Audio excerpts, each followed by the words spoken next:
একবীজপত্রী উদ্ভিদ এবং দ্বিবীজপত্রী উদ্ভিদের মূল এবং কাণ্ড কোথায় জানি পরিচক্র আর কোথায় জানি মজ্জা থাকে, এটা নিয়ে বারবার কনফিউজ হয়ে যাও না?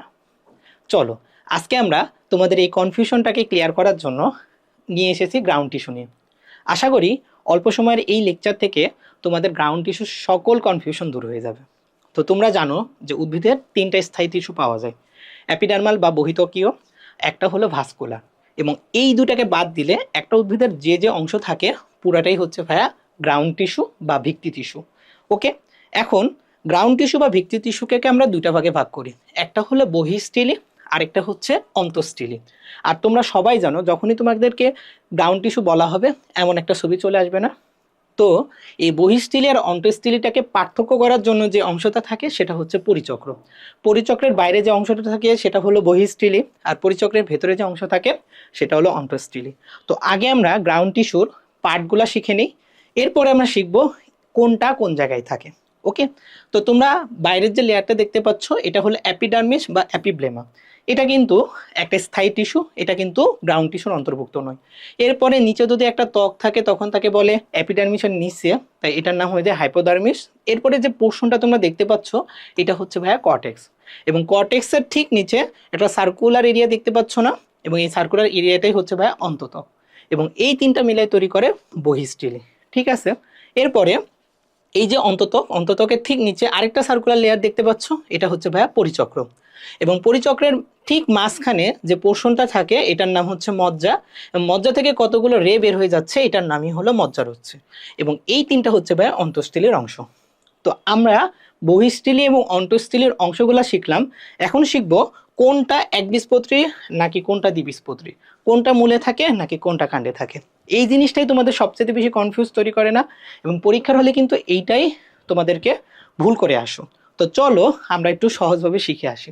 তো দেখো আমি ভিডিও এই পাশে বহিঃস্থলী এবং অন্তঃস্থলীর পোর্শনগুলোর নাম লিখে রাখছি। তো বহিঃস্থলীতে কি কি ছিল? হাইপোডার্মিস, কর্টেক্স এবং অন্ততক। আর অন্তঃস্থলীতে কি ছিল? পরিচক্র, মেডুলা এবং মজ্জারচ্ছু, মেডুলাই মজ্জা। ওকে, তো এখন আসো আমরা শুরু করি। প্রথমে আসো হাইপোডার্মিস। তো মনে রাখবা হাইপোডার্মিস হচ্ছে শক্ত একটা লেয়ার, তো এটা কখনোই মূলে পাবো না, এটা কখনোই কিসে পাবো না? মূলে পাবো না। এটা কোথায় পাবো? কাণ্ডে পাবো। তাহলে দেখো আমরা একবীজপত্রীর মূল বা দ্বিবীজপত্রীর মূল কোনোটাতেই হাইপোডার্মিস পাই নাই। আমরা কাণ্ডে যখন গেছি একবীজপত্রীর কাণ্ড, দ্বিবীজপত্রী কাণ্ড দুইটাতে আমরা পাবো। ঠিক আছে, তো আমাদের একটা হয়ে গেল। এখন আসো কর্টেক্স। কর্টেক্স এমন একটা লেয়ার যেটা সকল উদ্ভিদের মূল এবং কাণ্ডে আমরা পাবো। তাহলে খেয়াল করো কর্টেক্সটা আমরা একবীজপত্রী হোক বা দ্বিবীজপত্রী হোক, মূল অথবা কাণ্ড হোক, সবগুলাতে আমরা পাচ্ছি। ওকে, আসো আমাদের 2 নাম্বার হয়ে গেল। এখন আসো অন্ততক। অন্ততকটা সব জায়গায় থাকে এক্সেপ্ট একটা জায়গা। তো আমরা এটাকে মনে রাখি এভাবে, একা। এই কথাটা দিয়ে কি দিয়ে মনে রাখবো? একা। তো মনে রাখবা একা মানে হলো এতে হলো একবীজপত্রী আর কতে হলো কাণ্ড।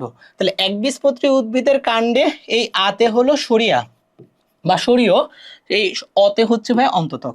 তার মানে কি একবীজপত্রী উদ্ভিদের কাণ্ডে কি নাই? অন্ততক নাই, বাকি সবগুলাতে দেখো অন্ততক আছে।